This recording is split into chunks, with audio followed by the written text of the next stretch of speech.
মাননীয় স্পিকার, এই সংসদে আজকে যেই পাটাতনের উপরে দাঁড়িয়ে আছি, এই সংসদটি প্রতিষ্ঠিত হয়েছে।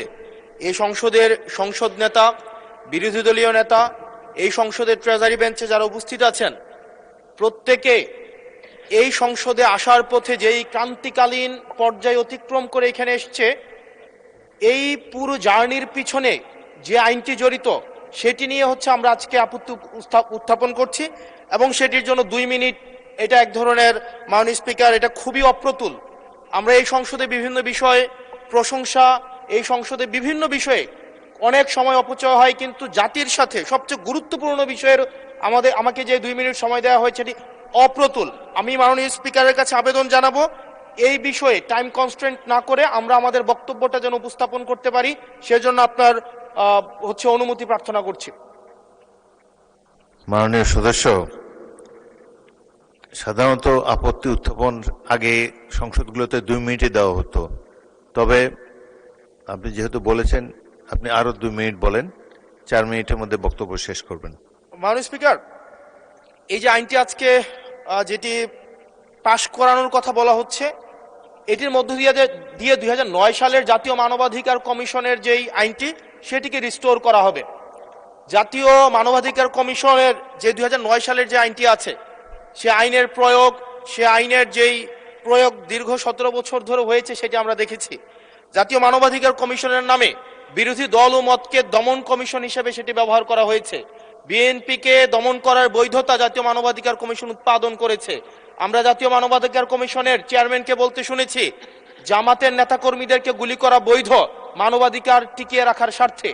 আমরা জাতীয় মানবাধিকার কমিশন 2009-এ যদি চলে যাই, আমরা মাননীয় স্পিকার 2009-এ যদি চলে যায়, আজকে যদি 2025-এর অধ্যাদেশটিকে ল্যাপস করে দেওয়া হয়, এটি এই সংসদের জন্য আমাদের যে আমরা ফরওয়ার্ডিং একটা মুভে ছিলাম, আজকে এই 2025-এর অধ্যাদেশটি ল্যাপস করার মধ্য দিয়ে জাতি আবার ব্যাকওয়ার্ডের দিকে যাবে এবং জাতি পিছিয়ে পড়ার একটা টেক্সট বুক এক্সাম্পল হিসেবে এই সংসদে এটি থাকবে।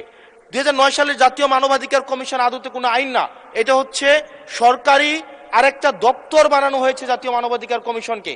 সেখানে স্পিকারের নেতৃত্বে যে সিলেকশন কমিটি করা হয়েছে, সেখানে স্বরাষ্ট্রমন্ত্রী থাকে, সেখানে আইনমন্ত্রী থাকে, সরকার দলীয় একজন এমপি থাকে এবং সেখানে মন্ত্রণালয়ের একজন সচিব থাকেন।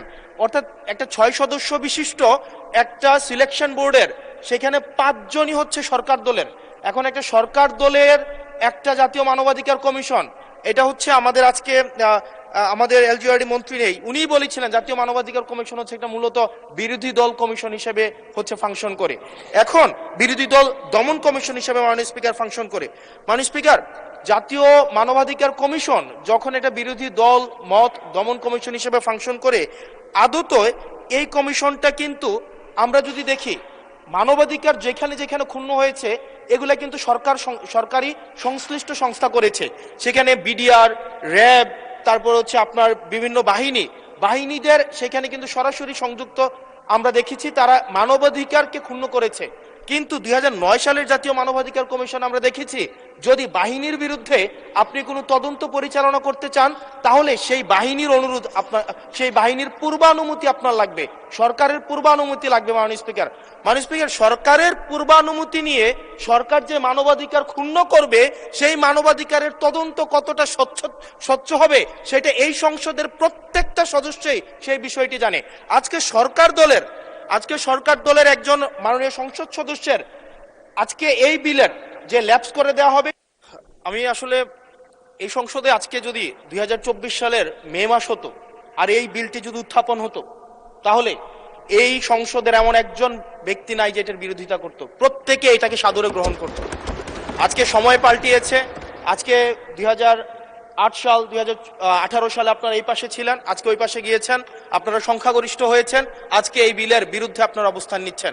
2024 সালের কোন এক মাসে, জুলাইয়ের আগে, এটা ফেব্রুয়ারি, জানুয়ারি, মার্চ, যদি এটা তৎকালীন ফেসিবাদ সময়ে যদি এই বিলটাকে 2025 সালের যে আপনাদের জাতীয় মানবাধিকার কমিশনের যে অধ্যাদেশটা আছে সেটা যদি এই সংসদে উত্থাপন করা হতো, 300 জন এখানে যারা যারা উপস্থিত আছেন প্রত্যেকেই চাইতেন এই জাতীয় মানবাধিকার কমিশনটা সেটা যেন পাশ করা হয়, কিন্তু আজকে সময় পাল্টিয়েছে, ঋতু পরিবর্তন হয়েছে, আজকে চেয়ার পরিবর্তন হয়েছে, দিক পরিবর্তন হয়েছে, আমরা জাতীয় মানবাধিকার কমিশনের বিরুদ্ধে আমরা অবস্থান নিচ্ছি।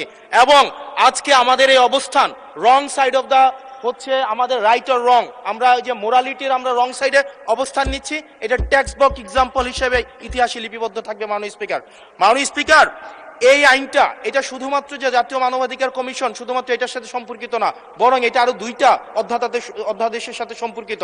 এটা গুম অধ্যাদেশের সাথে সম্পর্কিত এবং আমাদের যে জুলাই গণ অভ্যুত্থান দায় এবং হচ্ছে আমাদের দায় মুক্তির যে অধ্যাদেশটা রয়েছে সেটার সাথে সম্পর্কিত। আজকে 2025 সালের জাতীয় মানবাধিকার কমিশন এটাকে ল্যাপস করার মধ্য দিয়ে আদতে বাকি 2টা অধ্যাদেশকে অর্নামেন্টাল করে ফেলা হয়। এটাকে আদতে সরকার এই পরবর্তীতে অধ্যাদেশগুলোকে রাজনৈতিক দমন পীড়নে যে ওয়েপনাইজ করবে না সেটির কোনো নিশ্চয়তা নেই। মাননীয় স্পিকার, মাননীয় স্পিকার, আমাদের সবচেয়ে বড়, আমরা ইতিহাস থেকে কোনো শিক্ষা নেই না। আমি এই সংসদে দাঁড়িয়ে এটা হিস্টোরিক্যাল ডকুমেন্ট হিসেবে থাকবে, এটা এই বছর পাস না হোক, আগামী বছর পাস না হোক, সংখ্যাগরিষ্ঠতার দোহাই দিয়ে হয়তো এটাকে ল্যাপস করা যাবে, কিন্তু এই সংসদে জাতীয় মানবাধিকার কমিশন অবশ্যই পাস হবেই হবে। মাননীয় স্পিকার, ধন্যবাদ।